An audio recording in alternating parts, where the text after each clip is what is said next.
السلام علیکم. کتون لکه څنګه چې تاسو ته معلومه ده چې نن 23 سپتمبر دی او پښتون کلتور ډے ده. دغه رنګه په نړۍ کې په هر ځای دغه ورځ جوړیږي. زموږ په ښار په ولایت کې په عبدالرحیم خان کلب کې د عوامي نېشنل د ګوند له طرفه دغه ورځ جوړېدو لپاره ښه بھرپور انتظامات شوي دي. هلته سازونه دي، اتڼونه دي او مختلف قسم سټالونه هم لګېدلي دي. په دغو سټالونو کې د پښتنو د چې کوم دستور وي، چې کوم طریقې کار وي، د ژوند هغه هر شی په هغه کې موجوده دی. نور به تاسو په ویډیو کې دغه تفصیل ګورئ او راځئ چې ځو عبدالرحیم خان کلب ته دا په خپله وګورو. درځه پرخې د دغه رنګه نور ویډیو حاصل کول دپاره له تاسو درخواست دی چې تاسو د سبسکرایب بټن او سره د غنټۍ بټن خامخا چې تاسو نور ویډیو هم په مخه راسي.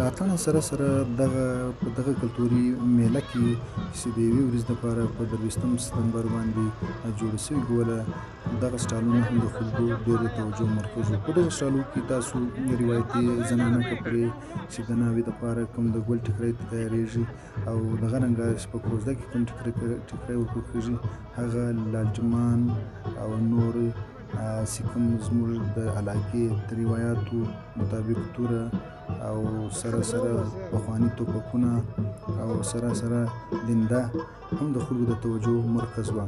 په دغه سټالو کې یو خاص توجه مرکز زموږ د اتلانو هغه تصویران ول چې هغو د پښتون کلتور د پښتونولۍ دپاره ډېر ښه وختونه او ډېر ښه جدوجهدونه کړي دي.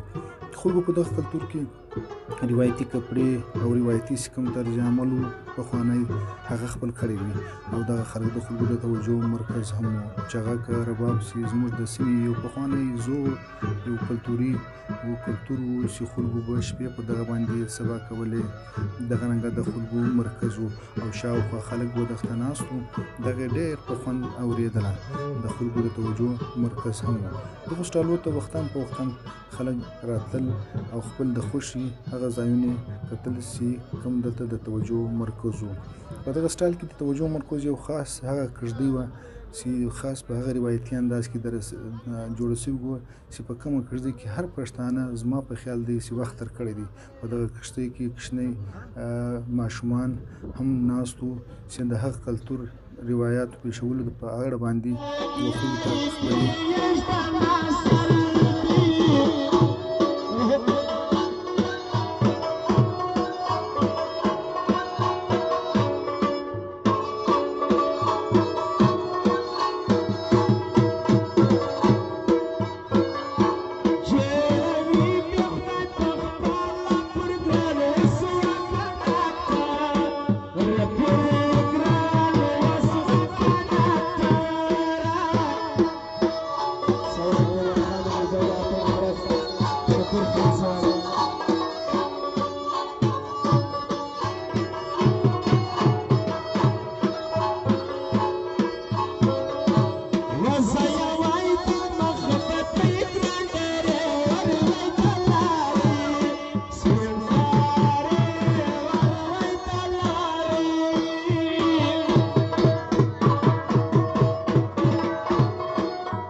نه دغه اتڼ ختم کېدی نه خلک ستړي کېدل.